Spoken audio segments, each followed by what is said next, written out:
नमस्कार साथियों, स्वागत है आप सभी लोगों का कैरियर इंडिया एजुकेशन में। मैं अभिषेक आप सभी लोगों के लिए लेके आया हूं क्लास 6 सामान्य विज्ञान की, जिसमें हमने महत्वपूर्ण जीव विज्ञान, रसायन विज्ञान और भौतिक विज्ञान के जो भी महत्वपूर्ण प्रश्न हैं वो लेकर आए हुए हैं। इन प्रश्नों को निश्चित तौर पर आप लोग धीरे धीरे करते जाइए। जैसे ही आपका पेपर आएगा आप लोगों के पास में प्रश्नों का एक तरीके से पूरा भंडार होगा। कहाँ पर? दिमाग में होना जरूरी है। किताब में तो हर कहीं होगा, पीडीएफ तो आप देख ही रहे हो कितनी सारी आपको टेलीग्राम पे मिल जाएंगी। पर यदि ये सब आपके दिमाग में नहीं है, आपके मन में नहीं है, आपकी बुद्धि में नहीं है, तो सिलेक्शन कैसे लेंगे? इसीलिए इनको बार बार देखते रहिए, जिससे ये आपको अच्छे से याद हो जाएं। चलिए दोस्तों, तो अपन चालू करते हैं हर बार की तरह बिना लेट किए हुए। जिन लोगों ने चैनल को सब्सक्राइब नहीं किया है वो लोग सब्सक्राइब कर लें। सब्सक्राइब करने के दो फायदे हैं। पहला फायदा, आप लोगों को जैसे ही क्लास चालू होगी उसका नोटिफिकेशन मिल जाएगा। आप कहेंगे सर इसमें क्या फायदा है? फायदा दूसरे वाले में है। फायदा ये है दोस्तों, 15 मार्च से जैसे ही पटवारी के जो एग्जाम है वह चालू हो जाएंगे, उसका एनालिसिस प्रत्येक शिफ्ट का कितना, कैसा, क्या, कौन से प्रश्न आ रहे हैं, आगामी समय के लिए कौन से प्रश्नों की रणनीति आपको बनानी चाहिए, इस प्रकार का एनालिसिस हम लोग करवाएंगे। और निरंतर इसमें क्लासें तो चल ही रही हैं। शाम के समय पे 7:30 बजे लगभग में अगर देखा जाए तो विज्ञान की क्लास आ जाती है, सामान्य विज्ञान की, जो कि पटवारी, जेल प्रहरी, एमपीएसआई, वन आरक्षक के लिए पर्याप्त है। इसके अलावा अगर देखा जाए तो एमपी पुलिस में भी सामान्य विज्ञान का काफ़ी रोल रहता है, उसके लिए भी है। और जो प्रबंधन महत्वपूर्ण एक सब्जेक्ट है, उसकी लगभग में पूरी की पूरी क्लासें अपलोड कर दी गई हैं। प्लेलिस्ट में जाइएगा, चेक कर लीजिएगा। पटवारी में 25 नंबर का आने वाला है, जो कि महत्वपूर्ण है। चलिए दोस्तों, तो अपन चालू करते हैं बिना लेट किए हुए। सबसे पहला ही है, प्राइमेटो में आधुनिक मानव का निकटतम संबंधी कौन है? तो कौन है दोस्तों? गोरिल्ला। आपको पता है गोरिल्ला का आईक्यू अन्य जानवरों की अपेक्षा काफी ज्यादा होता है। इसके अलावा एक और आप लोगों ने नाम सुना होगा, डॉल्फिन। क्या? डॉल्फिन। उसका भी आईक्यू काफी अच्छा होता है। क्लियर? पंडा भी उसी कुल का है जिसका कौन है? भालू। अब मैं आपको पंडा के बारे में एक बात जानकारी दे दूं। पंडा दोस्तों भालू की ही प्रजाति से संबंधित होता है। इसका सिर भालू की अपेक्षा ज्यादा बड़ा होगा और जबड़े ज्यादा मजबूत होंगे। कारण है उसका प्रकृति के द्वारा ऐसा बनाया जाना, क्योंकि पंडा अधिकतम बांस खाते हैं। बांस तो आप लोग जानते हैं जिससे कागज बनता है, बांस आप जिससे खटिया भी बनती है, गांव में आप लोगों ने देख रखा होगा। बांस जैसा खतरनाक एक तरीके से कठोर जो कह सकते हैं लकड़ी है, उसको पंडा तुरंत खा जाता है। इन पंडों का शिकार एक तरीके से वॉशिंगटन में काफ़ी ज़्यादा किया जाता है, सिर्फ इसीलिए क्योंकि ये जंगलों को पूरी बुरी तरीके से नष्ट कर रहे हैं। क्लियर? तो अब पंडे को आप भूलेंगे नहीं, पंडा सॉरी। अधिकांश कीट, जिनको इंसेक्ट भी बोलते हैं इंग्लिश में, श्वसन कैसे करते हैं? वातक तंत्र से। किससे करते हैं दोस्तों? वातक तंत्र से। कौन अंडे देता है? सीधे बच्चे नहीं देता। एकिडना। एकिडना। इसके अलावा एक और नाम आप लोगों ने सुना होगा, डक बिल प्लेट्स। वो क्या होता है? अंड प्रजक स्तनी। यानी कि अंडे तो देती है, इसके बावजूद भी उसके स्तन यानी एक तरीके से दूध बच्चों को पिलाती है। क्लियर? किस सर्प का भोज्य मुख्य रूप से अन्य सर्प हैं? नागराज। ये प्रश्न आप लोगों ने कईयों बार देखा होगा, इसको भूलिएगा नहीं। नागराज अन्य छोटे जो सर्प होते हैं उनको निगल जाते हैं। तालाब और कुओं में किसको छोड़ने से मच्छरों को नियंत्रित करने में मदद मिलती है? गैम्बूसिया। ये दोस्तों दरअसल एक मछली होती है, और गैम्बूसिया मछली, जो ये मच्छर होते हैं, इनके लार्वा को यानी इनके जो छोटे छोटे बच्चे होते हैं ना, उनको खत्म कर देते हैं। कैसे? खाकर। इन्हें पसंद बहुत होते हैं। मधुमक्खी में पुंप धुम ड्रोन होते हैं। पुंप धुम ड्रोन होते हैं किनमें? जनन क्षमता वाले नरों में। क्लियर? कपोत दुग्ध उत्पन्न करता है। पक्षी। पक्षी क्या करता है दोस्तों? कपोत दुग्ध उत्पन्न करता है। कौन सा भाग हाथी के गजदंत के रूप में बदलता है? दूसरा कृतंक। दूसरा कृतंक। डॉर्विन फिचिंस का प्रयोग किस समूह के लिए किया जाता है? पक्षियों के लिए। किनके लिए? पक्षियों के लिए। विलोपन की कगार पर सर्वाधिक संकटापन एशिया का शीर्ष परभक्षी कौन सा है? ढोल। ढोल। कौन है? ढोल। क्लियर? विभिन्न जातियों के एक्स सीटू संरक्षण के लिए निम्न में से कौन सा उत्कृष्ट है? Germ plasm bank. Germ plasm bank. एकमात्र पक्षी जो पीछे की ओर उड़ता है, पीछे की ओर उड़ता है, उसका नाम क्या है दोस्तों? गुंजन पक्षी। ये भी बार बार पूछा जाता है दोस्तों प्रश्न। वेल के हृदय में कितने चैम्बर होते हैं? या एक तरीके से कह सकते हैं कितने कक्षीय वेल का हृदय होता है? 4 कक्षीय। मनुष्य का भी 4 कक्षीय होता है दोस्तों। 3 कक्षीय किसका होता है? तो 3 कक्षीय जैसे ही आ जाए तो आप लोग तुरंत लगा देंगे मगरमच्छ का। किसका? मगरमच्छ का। इसके बाद यदि कॉकरोच की बात करें तो कॉकरोच के ज्यादा कक्षीय होते हैं। कितने? लगभग में 8 कक्षीय होता है। 8 कक्षीय। चलिए, वह स्तनधारी जो खतरे के संकेत के समय गेंद के समान हो जाता है। कंटक चूहा। कौन? कंटक चूहा। गेंद के समान यानी एकदम से भगने लगता है। कौन होता है? कंटक चूहा, जो काटते हैं। स्तनपायी के उत्सर्जनीय उत्पाद मूत्र में अधिकता में क्या पाया जाता है? यूरिक अम्ल। जो भी स्तनपायी होंगे, यानी मनुष्य भी स्तनपायी होता है, तो उसके मूत्र में यूरिक अम्ल पाया जाता है। ये प्रश्न दोस्तों कल वाले उसमें आया था, आज इन्होंने थोड़ा घुमाकर दे दिया। हरित ग्रंथियां संबंधित हैं उत्सर्जन से। किससे संबंधित हैं दोस्तों? उत्सर्जन से। क्लियर? उत्सर्जन से। कूटक किसमें नहीं पाया जाता? बतख में। कूटक किसमें नहीं पाया जाता दोस्तों? बतख में। डायनासोर कौन थे? तो ये सरीसृप थे, अब ये लुप्त हो चुके हैं। एक प्रश्न और इससे जुड़ा हुआ है दोस्तों, खंडवा के पास में, मध्य प्रदेश के खंडवा से, इसको बता देना जरूरी है चूंकि आप लोग एमपी के पेपर दे रहे हैं। यहाँ एक डायनासोर का अंडा मिला है, इस अंडे के अंदर एक और अंडा है। अब आप लोग चौंक गए होंगे, इस पर मैंने एक शॉर्ट्स वीडियो भी बनाया था, आप चाहें तो उसको देख सकते हैं। अंडे के अंदर अंडा है, तो इस पे जो वैज्ञानिक हैं वो लोग एक तरीके से देख रहे हैं कि यहाँ पर जो प्रजनन वगैरह होते थे या जो जनन होते थे, उसमें जो अंडे निकला करते थे, इन अंडों से और वो क्या क्या पता लगा सकते हैं, इस बारे में शोध चल रहा है। क्लियर? ये अपने आप में विचित्र तो है ही दोस्तों, अंडे के अंदर अंडा है ना। रक्त में प्रतिस्कंदक पदार्थ कौन सा होता है? हिपरिन। क्या होता है? हिपरिन। कहीं कहीं ये नाम दोस्तों इस तरीके से भी आ जाता है, हिपरिन। ठीक है। ऑर्कियोटेरिक्स किन वर्गों के प्राणियों के बीच की योजक कड़ी है? सरीसृप व पक्षी के। किनकी?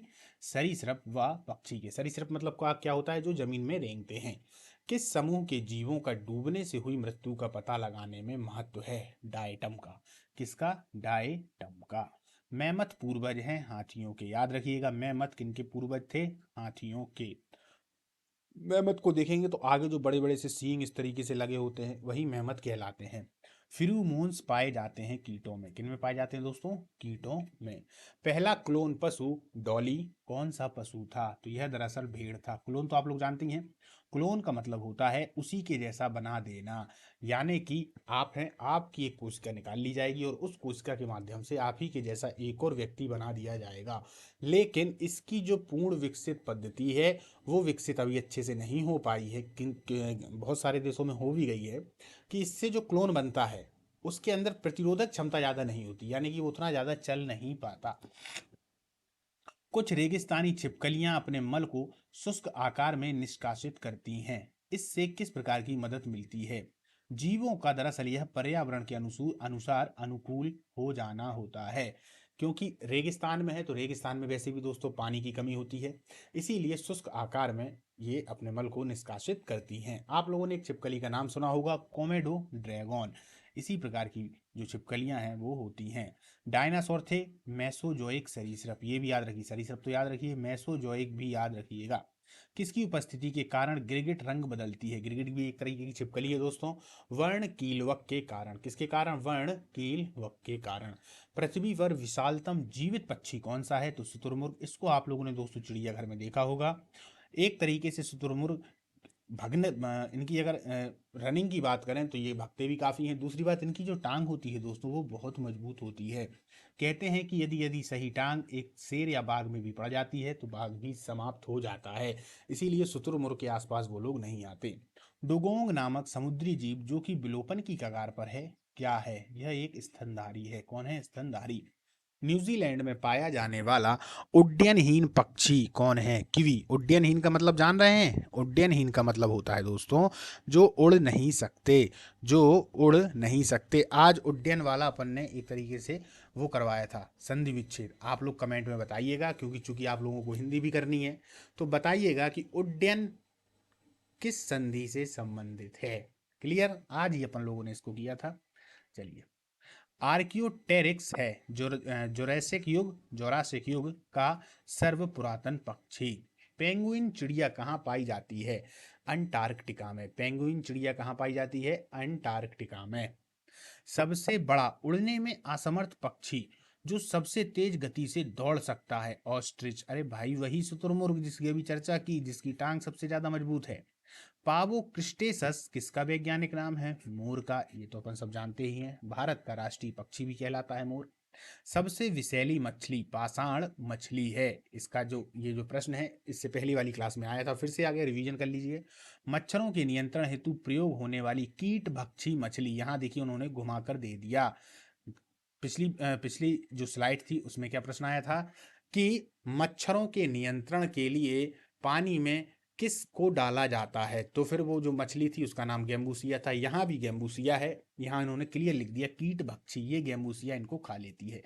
जल से बाहर निकालने पर मछलियां मर जाती हैं क्योंकि वे क्या नहीं कर पाती, श्वास नहीं ले पाती। वो जल में ही श्वास ले पाती हैं अपने गलफड़ों के माध्यम से। ये तो बचपन से ही पढ़ते हुए आ रहे हैं, क्लियर क्या। लेकिन आपको ये मालूम है ये जो मछलियां होती हैं आंख खोलकर सोती हैं। क्या आंख खोलकर सोती हैं दोस्तों, याद रखिएगा। पहली बात, एक तो ये आंख खोलकर सोती हैं, दूसरी बात इनकी पलकें ही नहीं होती, इनकी पलकें नहीं होती। चलिए, शार्क मछली में कितनी हड्डियां होती हैं, 0। याद रखिए शार्क मछली में हड्डियां नहीं होती। एम्फीबिया बनता है किससे, जल एवं स्थल दोनों पर ही रह सकने वाले पशुओं से। एम्फीबिया वर्ग इसी को तो कहते हैं जो जल और स्थल दोनों पर रहे। घोंसला बनाने वाले एकमात्र सर्प हैं किंग कोबरा। भारत में इसी को हम नाग भी कहते हैं। क्या कहते हैं यार। पहला क्लोन पशु डॉली कौन सा पशु था, तो वह था भेड़। अभी पिछली स्लाइड में आया, अपन ने चर्चा की इस पर। आगे बढ़ते हैं। बच्चों के लिंग निर्धारण के लिए उत्तरदायी क्रोमोसोम किसका होता है, वो होता है दोस्तों पिता का। पर भारत जैसे देश में यदि देखा जाए तो आज भी महिलाओं को ही दोषी माना जाता है। दोष इसमें दरअसल ना पिता का होता है ना ही माता का होता है। ये एक प्राकृतिक चीज है दोस्तों, लेकिन सब अपना अपना दिमाग लगाते हैं। ये दरअसल अगर नॉर्मल विज्ञान की भाषा में देखा जाए तो उत्तरदायी तो पिता के ही क्रोमोसोम होते हैं। एक्स वाई है, अभी आएगा तो अपन बताते हैं इसके लिए कैसे होता है। मनुष्य में कौन से क्रोमोसोम के मिलने से बालक का जन्म होगा, पुरुष का वाई व स्त्री का एक्स। दरअसल होता क्या है दोस्तों, जो पुरुष होते हैं पुरुष उनमें एक्स और वाई होते हैं और स्त्रियों में एक्स एक्स गुण होते हैं। अब यदि मान लीजिए एक्स एक्स मिल जाता है तो लड़की हो जाती है और वाई एक्स मिल जाएगा तो लड़का हो जाएगा। इस तरीके की कंडीशन होती है। तो ये निर्धारित कौन करता है, ये पुरुष वाले हैं। क्लियर, समझ गए। ये कंडीशन होती है, इतना सा इसमें कंसेप्ट रहता है बस। एक वर्णांध पुरुष व सामान्य महिला की संतानों में पुत्रों के वर्णांध होने की संभावना है 0%। एक वर्णांध पुरुष व सामान्य महिला की संतान में, समझिएगा, वर्णांधता यानी कि कलर ब्लाइंडनेस पुरुष के पास में है और महिला सामान्य है, तब पुत्रों में यही कलर ब्लाइंडनेस होने की क्या संभावना होगी, तो 0%। किंतु यदि महिला को है, ये याद रखिएगा, तब उसमें हो जाती है कि हाँ भैया पुत्र भी इनका वर्णांधता से ग्रस्त होगा। यानी कि वर्णांधता अनुवांशिक बीमारियों में आती है पर इनकी वाहक महिलाएं होती हैं, ये याद रखिएगा। क्लियर। शिशु का पितृत्व स्थापित करने के लिए किस तकनीक का प्रयोग किया जाता है, डीएनए फिंगरप्रिंट का। क्लियर। यानी कि किसी के भी बच्चे को यह बताया जा सकता है कि इनके पिता कौन है, किसके माध्यम से, उसके डीएनए के माध्यम से। क्लियर। जीन शब्द किसका बनाया, किसने बनाया था, जी मेंडल ने। मटर के पौधों पर इन्होंने अपनी पूरी जो ये अनुवांशिकता संबंधित जो भी इनकी क्रियाएं थी वो की थी इन्होंने। जीन शब्द इन्हीं के द्वारा दिया गया है। वर्णांधता वाले व्यक्ति को लाल रंग दिखाई देगा, हरा। यही तो है वर्णांधता। लाल कैसा दिखाई देने लगता है, हरा।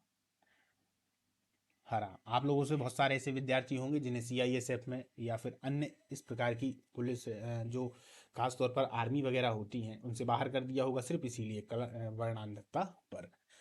एक वर्णांध पुरुष एक सामान्य महिला से विवाह करता है, वर्णांधता के लक्षण उत्पन्न होंगे पुत्रियों के पुत्र में, पुत्रियों के पुत्र में।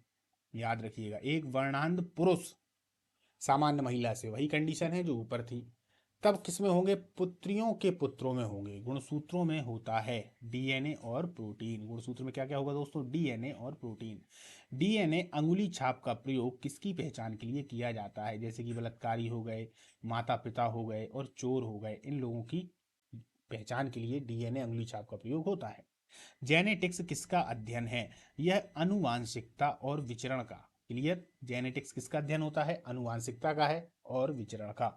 संसार में किस जीव की संख्या सर्वाधिक है? मछलियों की जो संख्या है वह सर्वाधिक है। पर्यावरणीय आयोजन के साथ मूलतः संबंधित संगठन है नीरी। कौन सा है? नीरी। क्लियर? कौन सा है? नीरी। मैंग्रोव वनों पर वैश्विक तापन का क्या प्रभाव होगा? मैंग्रोव के विशाल क्षेत्र जलमग्न हो जाएंगे। क्या हो जाएंगे? जलमग्न। दो भिन्न समुदाय के बीच संक्रांति क्षेत्र क्या कहलाता है? इकोटोन। ये पढ़ रखा होगा आप लोगों ने। संक्रांति क्षेत्र क्या कहलाता है? इकोटोन।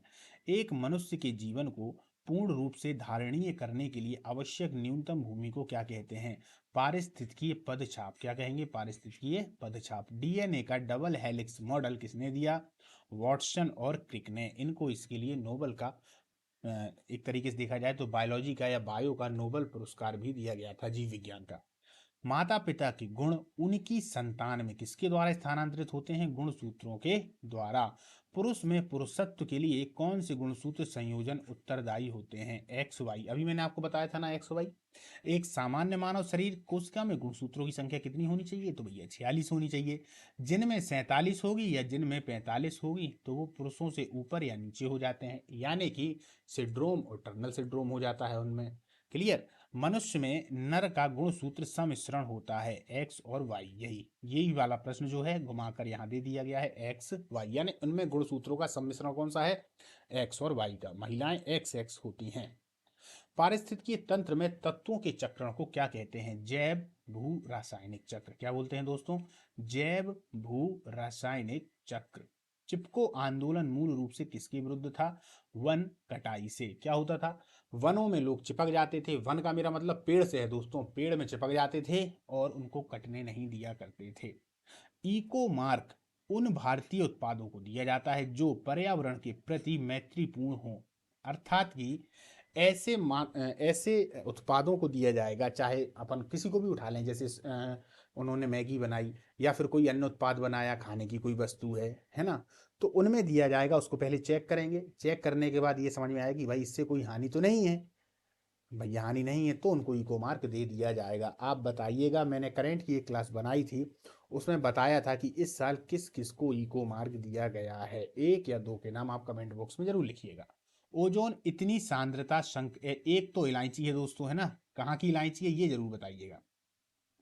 ई को इतनी सांद्रता पर गंभीर हाँ सॉरी ओजोन इतनी सांद्रता यानी संकेंद्रण पर गंभीर फुस्फुसीय रोग उत्पन्न रोग करके मानव स्वास्थ्य को प्रभावित करता है। 9.0 ppm। कितना? 9.0 ppm। विश्व का सबसे अधिक तेजी से बढ़ने वाला जल पादप कौन सा है? जल हायासिंथ। जल हायासिंथ। यदि विश्व के सभी पादप मर जाते हैं तो सभी पशु भी इनकी कमी के कारण मर जाएंगे। किसकी? ऑक्सीजन की। भाई सभी पेड़ पौधे यदि मर गए तो पशु पक्षी कैसे रहेंगे? ऑक्सीजन तो वहीं से आती है ना। जब पादप विविधता को प्राकृतिक आवास में संरक्षित किया जाता है तो इस संरक्षण को क्या कहते हैं? स्वास्थाने। क्या कहते हैं दोस्तों? स्वास्थाने। अत्यधिक वनोन्मूलन का सबसे अधिक खतरनाक प्रभाव है मृदा अपरदन। क्या है? मृदा अपरदन। चारण आहार श्रृंखला के आधार तल में जीव होते हैं उत्पादक। समझिए क्या बोल रहा है। चारण आहार श्रृंखला के आधार तल पर कौन से जीव होते हैं? उत्पादक, यानी कि जो सामानों को या खाने का पदार्थ हो कुछ भी हो उसको उत्पाद करते हैं। पृथ्वी का विशालतम पारिस्थितिकीय तंत्र कौन सा है? जलमंडल। सबसे विशाल जलमंडल ही है। एक तरीके से जलमंडल देखा जाए तो सबसे ज्यादा है, समुद्र सबसे ज्यादा है, हम रहते बहुत कम में है, थलमंडल कम है, तो जलमंडल तो होना स्वाभाविक ही है क्योंकि बात पृथ्वी की चल रही है ना दोस्तों। कौन सा है? जलमंडल। एक कृत्रिम पारिस्थितिकीय तंत्र निरूपित किया जाता है जल जीवशाला के द्वारा। किसके द्वारा? जल जीवशाला के द्वारा। रेड डाटा बुक उन जातियों के बारे में जानकारी देती है जो संकटापन्न हैं। जो क्या है दोस्तों? संकटापन्न। भारत में पारिस्थितिकीय असंतुलन कौन एक प्रमुख कारण है? वनोन्मूलन, यानी वनों का ये जो कटाई चल रही है यही पारिस्थितिकीय असंतुलन का प्रमुख कारण है। कारण है भी दोस्तों, वनों की कटाई इतनी ज्यादा तेजी से हो रही है और वो भी किसके लिए हो रही है? एक तरीके से या तो शहर की आवश्यकताओं को पूरा करने के लिए या शहर का शहरीकरण करने के लिए, है ना, शहर का शहरीकरण करने के लिए या उनकी आवश्यकताओं को पूरा करने के लिए। फिर भी सरकार इसकी ओर ध्यान देती है और इन पर एक तरीके से रोक भी लगाकर रखती है। ताल पारिस्थितिकी तंत्र की स्थिरता निर्भर करती है उत्पादकों और उपभोक्ताओं पर। किन किन पर? उत्पादकों और उपभोक्ताओं पर। प्रकृति के संतुलन को तय करने वाले मुख्य कारक क्या हैं? मानव की गतिविधियां। बिल्कुल, मानव की गतिविधियां यदि ज्यादा गड़बड़ हो जाएंगी तो प्रकृति में असंतुलन की स्थिति आ जाएगी। ठीक है। वैश्विक विरासत का वन माना जाता है पश्चिम बंगाल में सुंदरवन को। इसको वैश्विक विरासत का वन माना जाता है दोस्तों। किसको? सुंदरवन को। हालांकि बता दें कि सबसे ज्यादा शिकारी भी यहीं पर हैं और शिकार भी सबसे ज्यादा यहाँ पर होता है। कारण यह है कि ये इतना विस्तृत है दोस्तों कि शिकारी पकड़ में नहीं आते और अपना काम करते रहते हैं। और एक से एक तो यहाँ पर अगर देखे जाए तो जीव पाए जाते हैं जिनकी खालें जो होती हैं या जिनके शरीर के अंग हैं वो अंतरराष्ट्रीय मार्केट में बहुत महंगे बिकते हैं। क्लियर? वह वर्णक जो वनस्पति को वैगनी किरणों के दुष्प्रभाव से बचाता है कौन सा है? फाइकोसाइनिन। ये याद रखिएगा।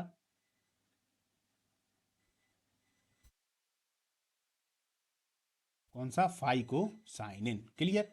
वह वर्णक जो वनस्पति को बैगनी किरणों के दुष्प्रभाव से बचा दे। क्लियर? फाइकोसाइनिन। सर्वाधिक जैव विविधता कहाँ पाई जाती है? उष्ण कटिबंधीय वर्षा वनों में। उष्ण कटिबंधीय वर्षा वनों में यहाँ पर सर्वाधिक जैव विविधता। जैव विविधता का मतलब जान रहे हैं? मतलब एक ही पारिस्थितिकी तंत्र है, ये जीव अलग तरीके से रह रहे हैं, ये अलग से रह रहे हैं, इनका थोड़ा रहन सहन अलग है, इनको अलग वो पसंद है, तो ये ऐसा कहाँ पाया जाता है? उष्ण कटिबंधीय वर्षा वनों में। क्लियर?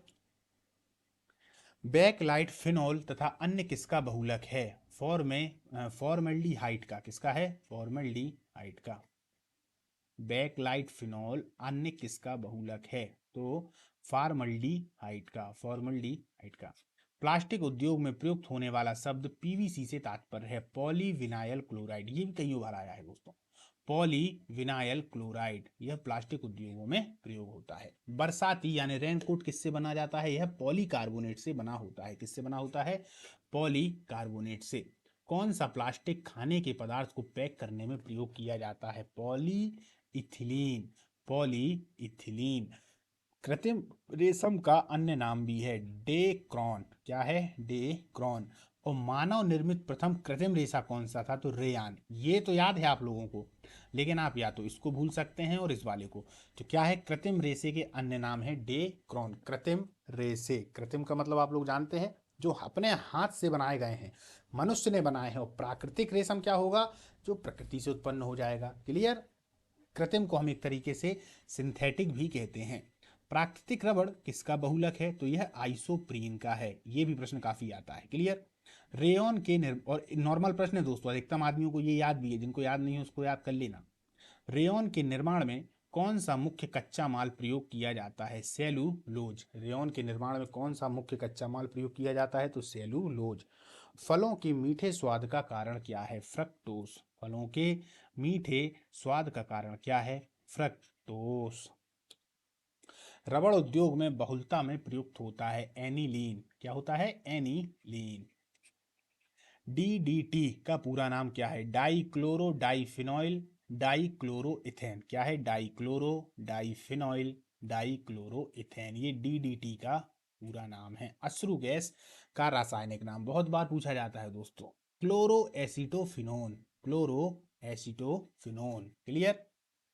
फलों के रस को सुरक्षित रखने के लिए किसका प्रयोग किया जाता है? बेंजोइक अम्ल का। किसका किया जाता है? बेंजोइक अम्ल का। खाद्य पदार्थों के परिरक्षण हेतु कौन सा पदार्थ प्रयुक्त होता है? बेंजोइक अम्ल। दोनों बातें याद रखिए, खाद्य पदार्थों के परिरक्षण के लिए और फलों के रस को सुरक्षित रखने के लिए बेंजोइक अम्ल का। आंसू गैस में प्रयुक्त होता है क्लोरो एसिटोक्यूसोन। ठीक है। भोपाल गैस त्रासदी के दौरान कौन सी गैस निकली थी? Methyl isocyanide. Methyl isocyanide. Isocyanide. Clear? चलिए। नेफ्थलीन का मुख्य स्रोत है कोल तार। नेफ्थलीन का मुख्य स्रोत क्या है? कोल तार। टेफ्लॉन क्या है? फ्लोरोकार्बन। क्या है? फ्लोरोकार्बन। प्राकृतिक रबड़ एक बहुलक है आइसोप्रीन का। आइसोप्रीन का।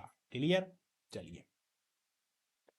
नींबू खट्टा किस कारण से होता है? साइट्रिक अम्ल के कारण। किस कारण से होता है दोस्तों नींबू खट्टा?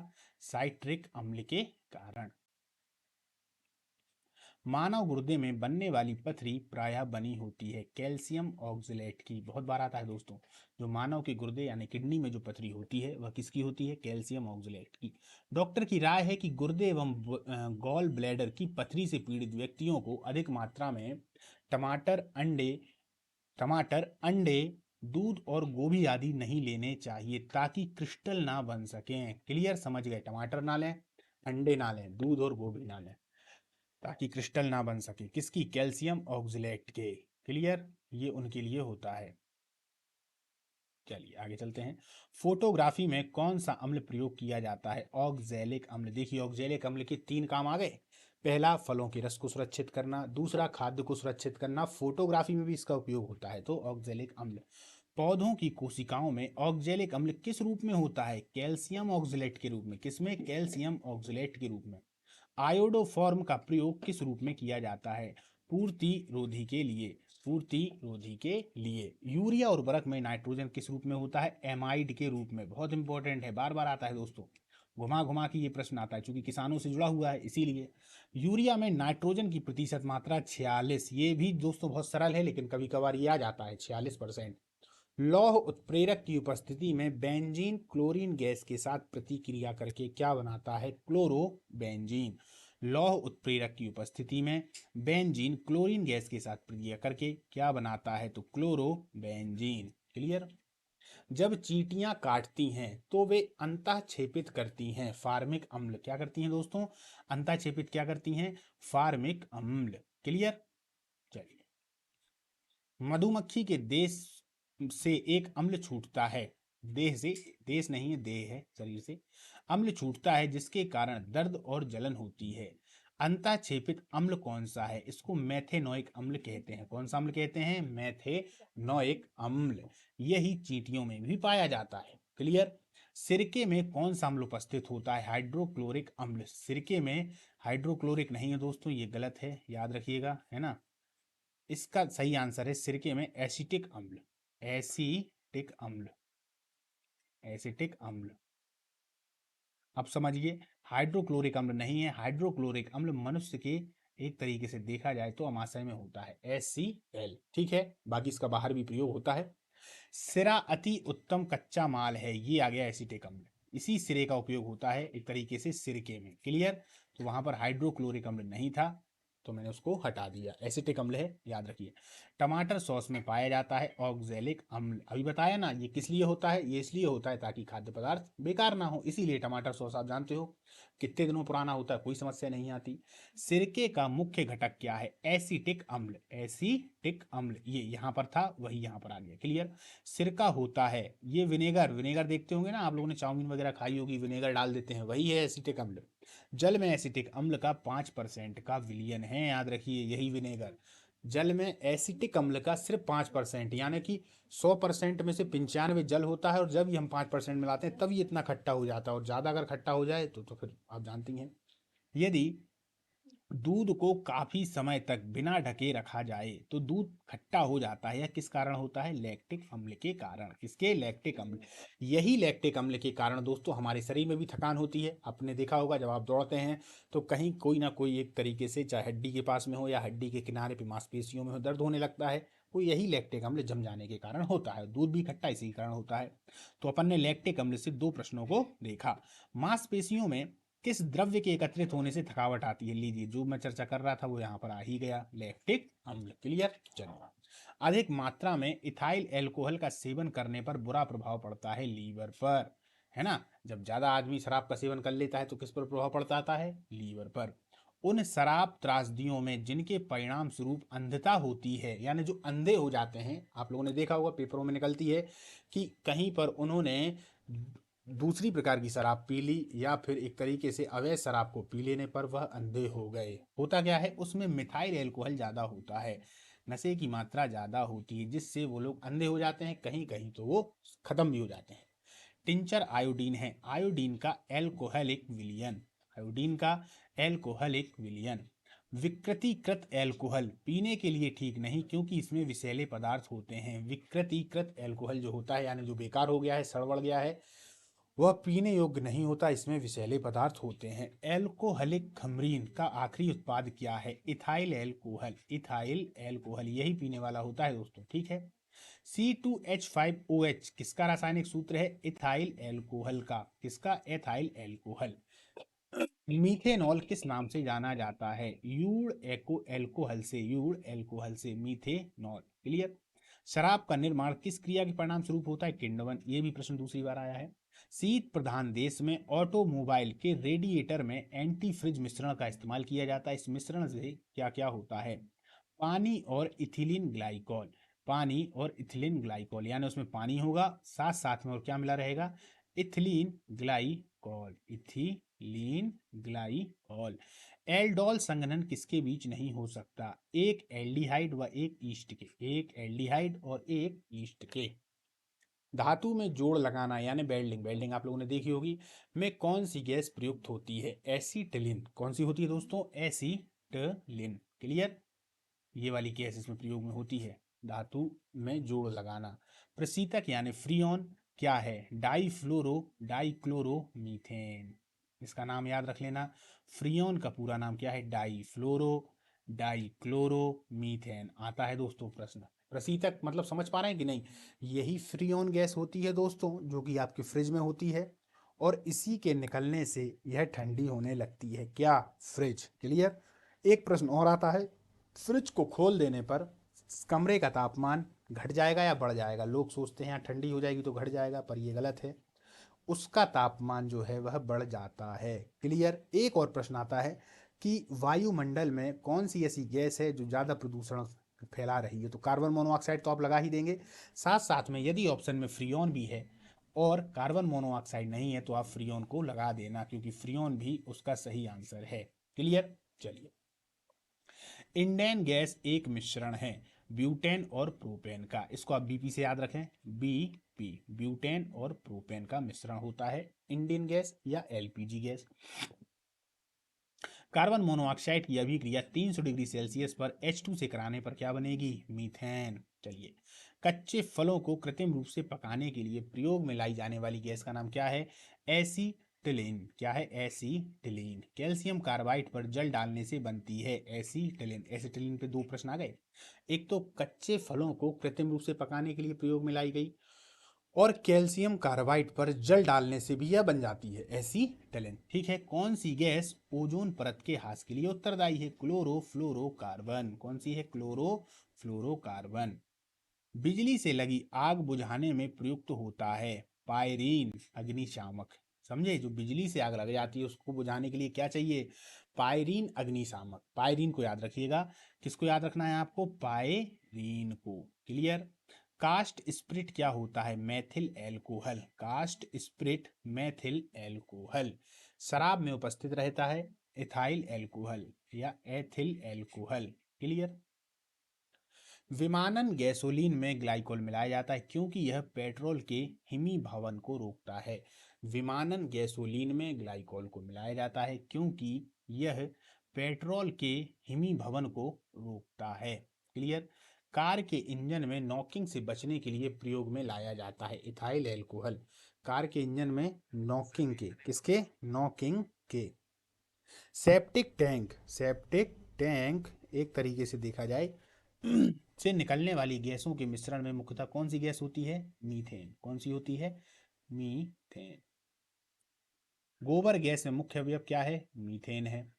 प्राकृतिक गैस का मुख्य अवयव क्या है? मीथेन है। बायोगैस का मुख्य घटक क्या है? मीथेन है। दलदली भूमि से कौन सी गैस निकलती है? मीथेन है। खाना बनाने में प्रयोग की जाने वाली मुख्यतः गैस कौन सी है? मीथेन है। अब आप लोग मीथेन पर देखिए, पांच चीजें आ गई।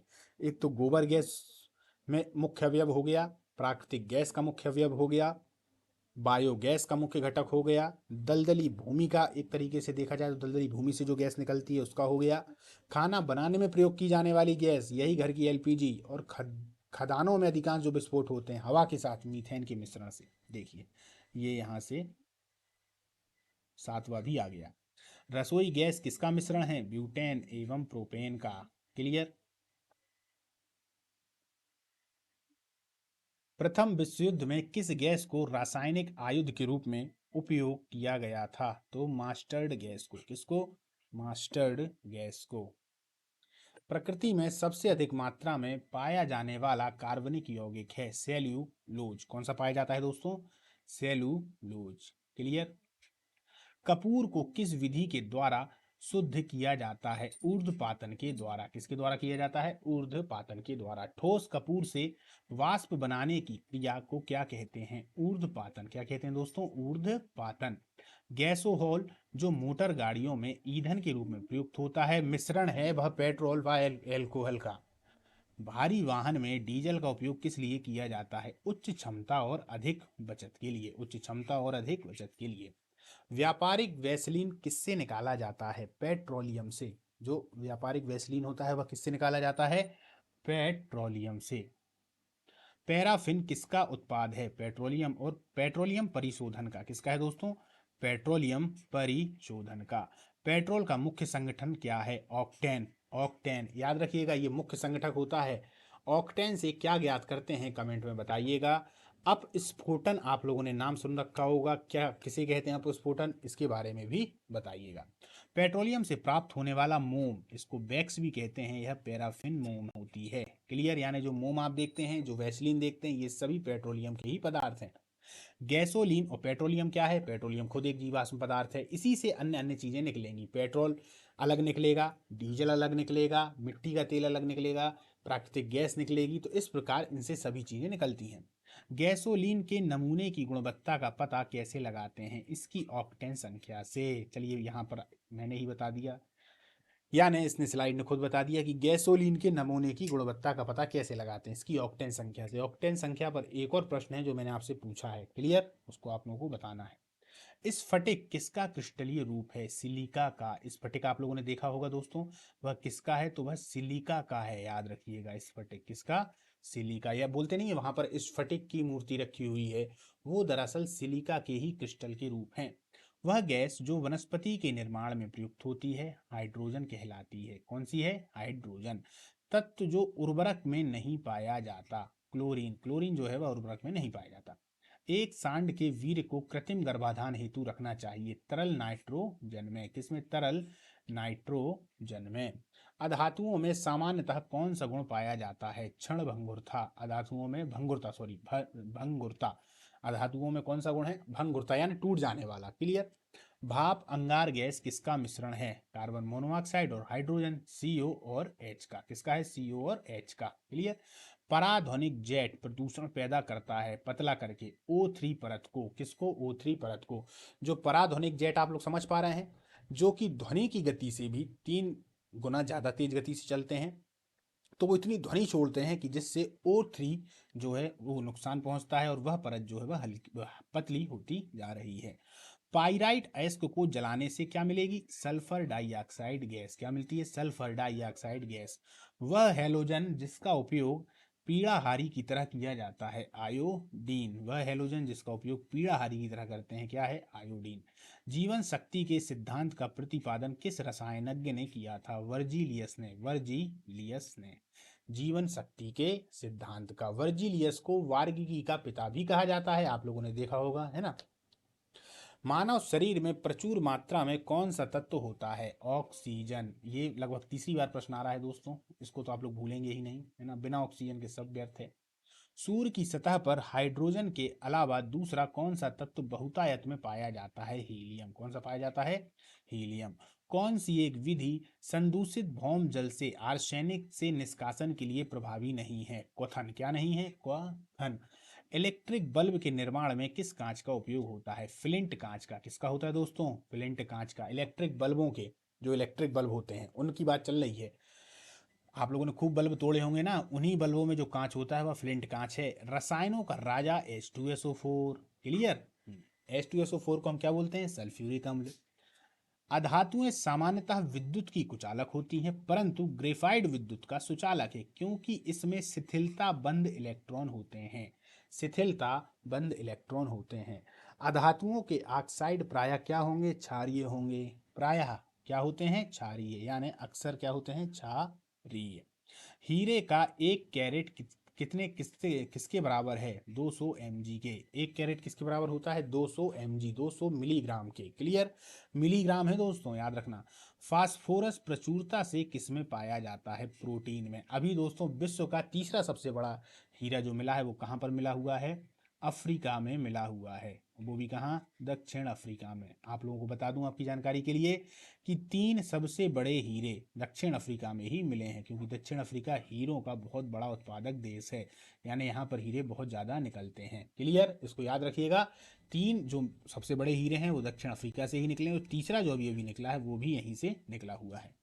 कौन सा पदार्थ एक अति शीतित द्रव है? कांच। कांच को अति शीतित द्रव की श्रेणी में रखा गया है। अति शीतित द्रव, यह दरअसल एक मिश्रण है। याद रखिएगा, कांच तत्व या यौगिक में नहीं आता, मिश्रण में आता है। अति शीतित द्रव का मतलब होता है ज्यादा ठंडा करने पर, बहुत ज्यादा ठंडा करने पर यह पिघल भी जाएगा। क्या हो जाएगा? पिघल जाएगा।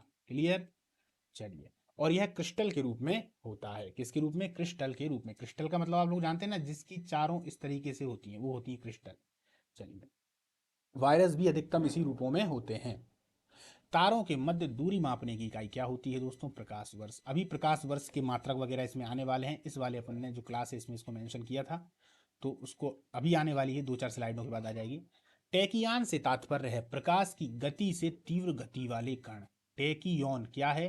प्रकाश की गति से तीव्र गति वाले कण। इंपॉर्टेंट क्वेश्चन है दोस्तों, आने की इसकी संभावना है। टैकियोन को याद रखिएगा। भौतिकी में चतुर्थ आयाम का परिचय किसने दिया था? आइंस्टीन ने। भौतिकी में चतुर्थ आयाम का परिचय आइंस्टीन ने दिया। आइंस्टीन ने क्या बताया था दोस्तों? E बराबर mc² बताया था ना।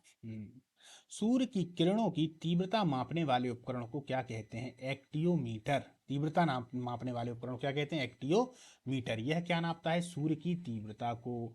उनके ताप को कौन मापता है? याद रखिएगा, यही बताई दे रहा हूं, भूलिएगा नहीं। पाइरोमीटर। कौन सा? पाइरोमीटर। ठीक। उड़ते हुए चक्के की, यदि चक्का उड़ रहा है तो प्रति सेकंड घूर्णन किस में मापा जाएगा? स्ट्रेबोस्कोप में। किस में नापा जाता है? स्ट्रेबोस्कोप में। रडार उपयोग में आता है रेडियो तरंगों के द्वारा वस्तुओं की स्थिति ज्ञात करने में। रेडियो तरंगों के द्वारा, यानी कि रडार यहाँ पर है। अब रडार यहाँ पर है, ऊपर से मान लीजिए कोई जहाज भारत की ओर आ रहा है हमला करने के लिए, तो रडार इसको पहले ही पकड़ लेगा कि हाँ भाई यहाँ पर ये आ रहा है। तब यहाँ पर अपनी जो मिसाइलें हैं वो यहाँ तैनात हो जाएंगी, और जब लगेगा कि ये हमारे लिए हानिकारक है तो उसको वायु में ही मार गिराया जाएगा, या तो ब्रह्मोस के द्वारा, या अग्नि के द्वारा, या फिर पृथ्वी के द्वारा। इस तरीके की मिसाइलें वैसे भी अपन लोगों के पास में है।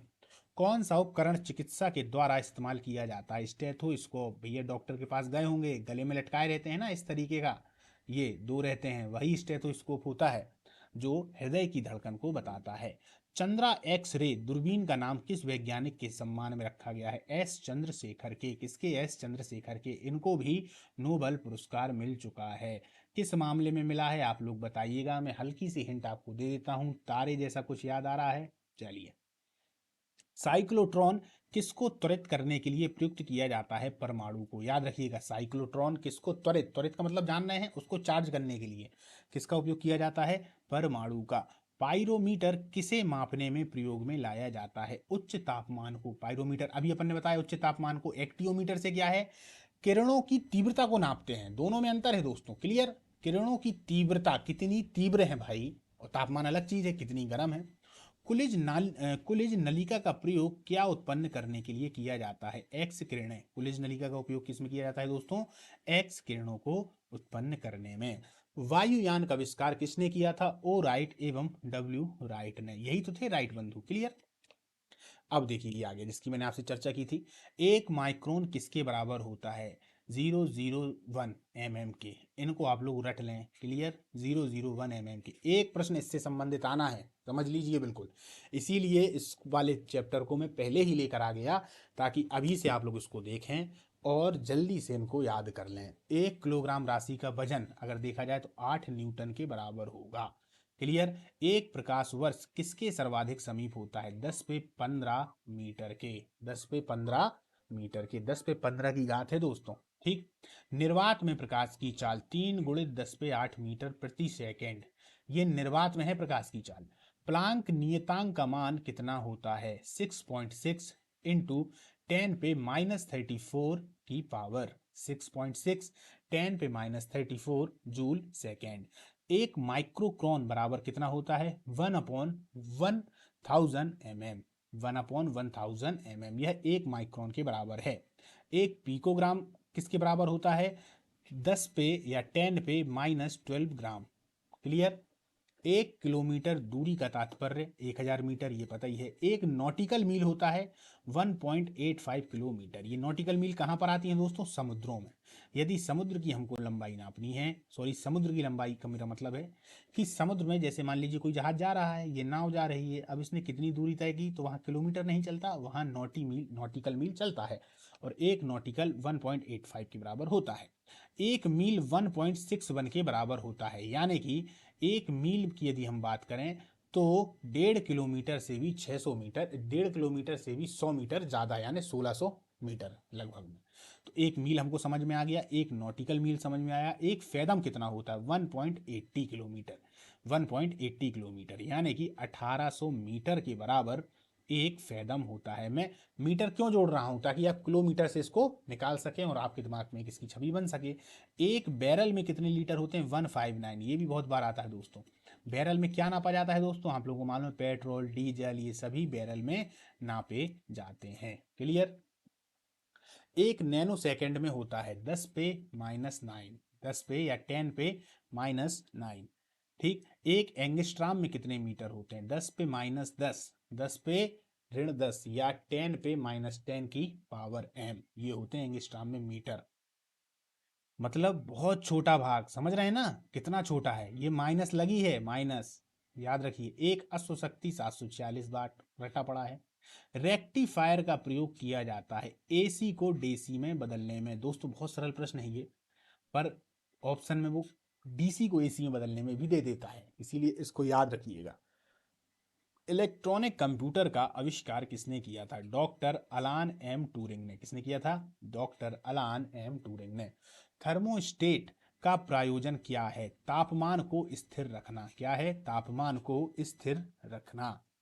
थर्मोस्टेट क्या होता है? थर्मोस्टेट में इस तरीके से होता है। मान लो थर्मोस्टेट, दो परतें होती हैं दोस्तों, एक ये परत होती है, ठीक है, इस तरीके से। इसके अंदर वायु नहीं होता, निर्वात होता है। क्या होता है? निर्वात।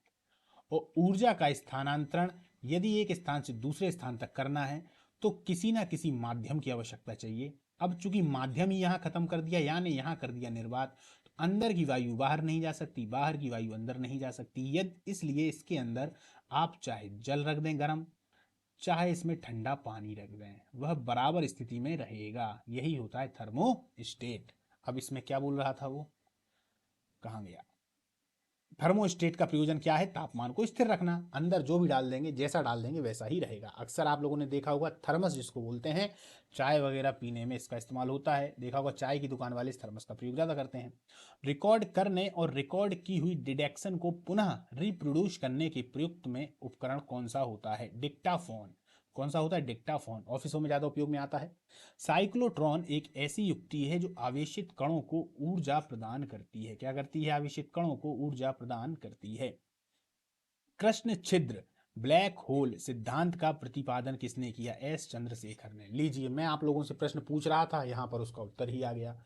अब लिखने की कोई आवश्यकता नहीं है। फिर भी इसके बारे में, ब्लैक होल के बारे में यदि थोड़ा बहुत आप लोग जानते हो तो जरूर लिखिएगा। चलिए, प्रकाश विद्युत सेल बदलता है प्रकाश ऊर्जा को विद्युत ऊर्जा में। प्रकाश ऊर्जा को किसमें बदल देता है दोस्तों? विद्युत ऊर्जा में। एक खगोल की इकाई औसतन बराबर होती है पृथ्वी और सूर्य की दूरी के। पृथ्वी और सूर्य की दूरी के। एक माइक्रोमीटर बराबर कितना होता है? 10⁻³ या 10⁻³ की पावर मीटर के बराबर, ये माइक्रोमीटर होता है, याद रखिएगा। डायनेमो में ऊर्जा परिवर्तन होता है यांत्रिक ऊर्जा से विद्युत ऊर्जा में। इससे संबंधित भी एक प्रश्न आप समझ लीजिए आना ही है, किस ऊर्जा का किसमें रूपांतरण किसके माध्यम से होता है। भैया नॉर्मल सी बात है, हर परीक्षाओं में एक प्रश्न इससे संबंधित आता है, तो संभावना 80% ये है कि आपके पास भी ऐसा प्रश्न आएगा। तो ऐसे प्रश्नों को बिल्कुल भी ना छोड़ें। क्लियर? रासायनिक ऊर्जा को विद्युत ऊर्जा में परिवर्तित करता है क्या? बैटरी। क्लियर? तेल का एक बैरल लगभग किसके बराबर होता है? 159 लीटर के। ये तो हो गया। कौन सा वैज्ञानिक अपने बेटे के साथ नोबेल पुरस्कार का सह विजेता था? William Henry Bragg. याद रखिएगा, विलियम हेनरी ब्रैग, इनको और इनके पुत्र को, दोनों को नोबेल का पुरस्कार मिला था, याद रखिएगा। क्लियर, एक ही है और ऐसे ही है बस। 6 फुट लंबे व्यक्ति की ऊंचाई नैनोमीटर में कैसे व्यक्त की जाएगी? लगभग 183 इंटू 10 पे 7 नैनोमीटर, 183 इंटू 10 पर 7 नैनोमीटर। एक प्रकाश वर्ष में कितनी दूरी होती है?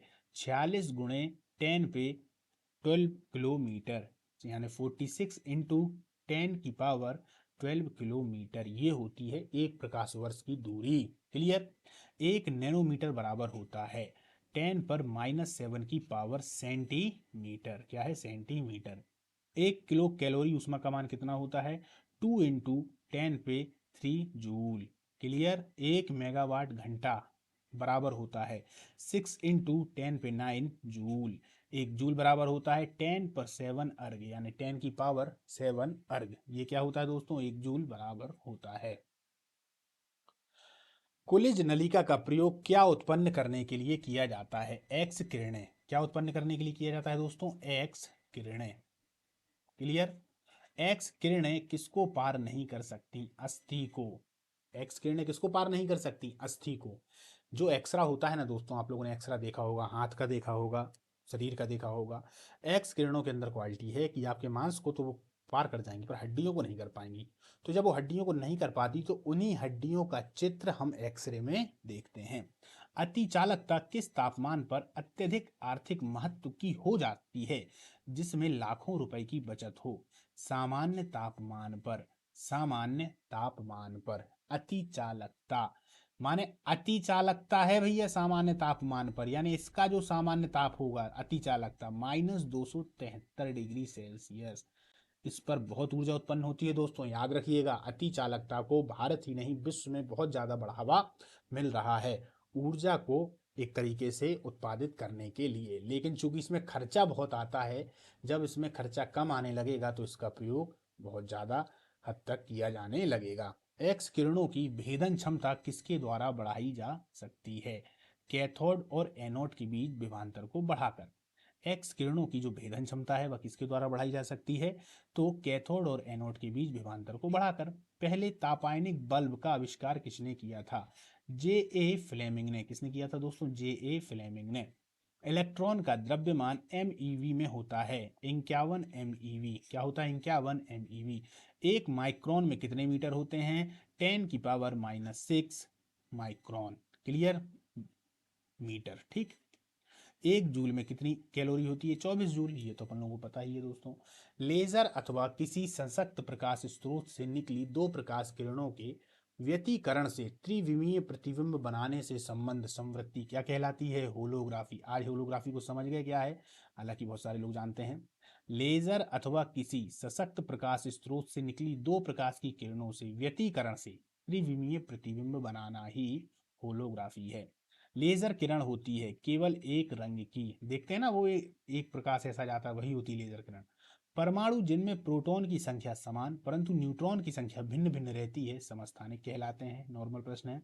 एक भारी नाभिक के 2 हल्के नाभिकों में टूटने की प्रक्रिया नाभिकीय विखंडन होती है। हाइड्रोजन बम आधारित होता है नाभिकीय विखंडन पर। हाइड्रोजन बम किस पर आधारित है दोस्तों? नाभिकीय विखंडन पर। सबसे पहला नाभिकीय रिएक्टर बनाया था फर्मी ने। किसने बनाया था दोस्तों? फर्मी ने। याद रखिएगा, नाभिकीय रिएक्टर सबसे पहला आता है प्रश्न, ये किसने बनाया था? फर्मी ने। परमाणु बम का सिद्धांत किस पर आधारित है? नाभिकीय विखंडन पर। और हाइड्रोजन बम का किस पर है दोस्तों? तो वह संलयन पर है। संलयन पर है। क्लियर।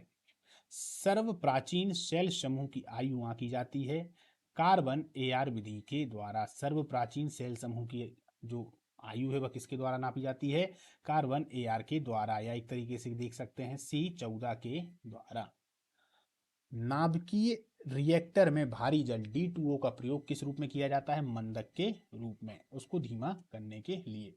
जब टीवी का स्विच ऑन किया जाता है तो दृश्य तुरंत प्रारंभ हो जाता है लेकिन श्रव्य बाद में सुनाई देता है, इससे क्या दर्शाता है? क्योंकि ध्वनि प्रकाश की अपेक्षा कम वेग से चलती है।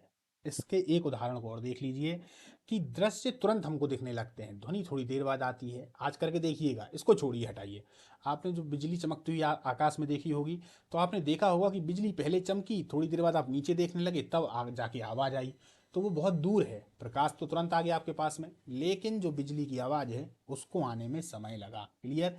क्योंकि ध्वनि की चाल प्रकाश से कम होती है। न्यूनतम तापमान पैदा करने के लिए किस सिद्धांत का प्रयोग किया जाता है? अति चालकता, भी मैंने आपको बताया, क्रायोजेनिक्स इसी को कहा जाता है, क्रायोजेनिक। ठीक है। सितारों में अक्षय ऊर्जा के स्रोत का कारण क्या है? हाइड्रोजन और हीलियम में परिवर्तन। कौन सी धातु अर्धचालक की तरह ट्रांजिस्टर में प्रयोग होती है? जर्मेनियम। जर्मेनियम किसकी तरह होती है? अर्धचालक की तरह। एक टीवी सेट को चलाने के लिए किसको टीवी रिमोट नियंत्रण इकाई के द्वारा प्रयोग किया जाता है? सूक्ष्म तरंगों को। किसको? सूक्ष्म तरंगों को। दूरदर्शन के संकेत एक निश्चित दूरी के बाद नहीं मिल सकते, क्योंकि पृथ्वी की सतह वक्राकार है। क्या है? वक्राकार। टेलीविजन सिग्नल एक विशिष्ट दूरी के बाद सामान्यतः टीवी सेट के द्वारा ग्रहण नहीं किए जा सकते। इसका कारण क्या है? पृथ्वी की वक्रता, यानी वक्रता यानी पृथ्वी गोल है, समझना बात को, वक्र टाइप में है इसलिए। रडार का उपयोग किस लिए किया जाता है? जहाज, वायुयान आदि को ढूंढना, मार्ग को निर्देशित करने के लिए। त्रिविमीय चित्र किसके द्वारा बनाए जाते हैं? वही होलोग्राफी अभी अपन ने देखा। लेजर बीम का उपयोग होता है गुर्दे की चिकित्सा में। इन लेजर बीम से गुर्दे की पथरी को हटा दिया जाता है। क्लियर दोस्तों? समझ लीजिए। डायोड वह प्रयुक्ति है जो धारा को एक दिशा में प्रवाहित होने देती है। बिल्कुल, डायोड का काम क्या है? धारा को एक दिशा में प्रवाहित होने देना। प्रवाहित यानी बहने। डायोड से धारा कितनी दिशाओं में बहती है? केवल एक दिशा में। सिलिकॉन क्या है? इसको सेमीकंडक्टर भी कहते हैं। क्या कहते हैं? सेमीकंडक्टर। रजिस्टर के ट्रांजिस्टर के समविरचन में किस वस्तु का प्रयोग होता है? इसी सिलिकॉन का। इसीलिए होता है क्योंकि यह सेमीकंडक्टर है। एकीकृत परिपथ में प्रयुक्त अर्धचालक, यानी इनको अर्धचालक कहा जाता है, चिप बनी होती है सिलिकॉन की। किसकी? सिलिकॉन की। ऑटो हन ने अणु बम की खोज किस सिद्धांत के आधार पर की? यूरेनियम विखंडन के। किसके? यूरेनियम विखंडन के। याद रखिएगा, यूरेनियम के विखंडन पर ही ऑटो हन ने अणु बम की खोज की थी। लेजर एक युक्ति है जिसके द्वारा उत्पन्न किया जाता है वर्ण विक्षेपित विकिरण। वर्ण विक्षेपित विकिरण। निम्न तापी इंजन, क्रायोजेनिक इंजन का अनुप्रयोग किया जाता है रॉकेट में। किसमें किया जाता है दोस्तों? रॉकेट में। विद्युत उत्पन्न करने के लिए कौन सी धातु उपयोग होती है? यूरेनियम। याद रखिए, विद्युत उत्पन्न करने के लिए यूरेनियम का प्रयोग होता है। बम के रूप में तो होगा इसका प्रयोग, वो अलग बात है, ऊर्जा के रूप में भी इसका प्रयोग होता है। तारे अपनी ऊर्जा किस प्रकार प्राप्त करते हैं? तो नाभिकीय संयोजन के फलस्वरूप। नाभिकीय संयोजन के फलस्वरूप। सूर्य की ऊर्जा उत्पन्न होती है नाभिकीय संलयन के द्वारा। किसके द्वारा? नाभिकीय संलयन के द्वारा। चलिए दोस्तों, तो आज की जो अपनी क्लास थी, आज की क्लास अपनी समाप्त होती है। कल अपन मिलेंगे फिर से एक नई क्लास के साथ में। बढ़िया 150 से ज़्यादा प्रश्न होंगे उसमें। अपनी 5000 प्रश्नों की ये जो सीरीज है दोस्तों, इसको आप लोग देखें। बार बार देखने से आपको याद भी अच्छे से हो जाएगा। अगर आप लोगों से हो सके, वैसे मेरी व्यक्तिगत राय भी आप लोगों के लिए है कि नोट्स बनाना चालू कर दें। नोट्स बना के यदि आप लोग करेंगे तो काफ़ी सारे प्रश्न आपके पास में जब तक आपकी परीक्षा आएगी होंगे। बस इन्हीं प्रश्नों को आप लोग कर देंगे तो नैया पार हो जाएगी। 10 किताबों से पढ़ने से बेहतर है दोस्तों एक किताब को 10 बार पढ़ लिया जाए। किताब कोई सी भी हो, किताब कोई भी गलत नहीं होती, टीचर भी कोई भी गलत नहीं होता, सभी लगभग में वही पढ़ाते हैं। बस एक को आप लोग पकड़ लेंगे तो काम हो जाएगा। चलिए दोस्तों, जो लोग टेलीग्राम से ना जुड़े हों, टेलीग्राम से जरूर जुड़ जाएं, और सब्सक्राइब जिन्होंने ना किया हो वो लोग सब्सक्राइब भी कर लें। नमस्कार, मिलते हैं अगली क्लास में।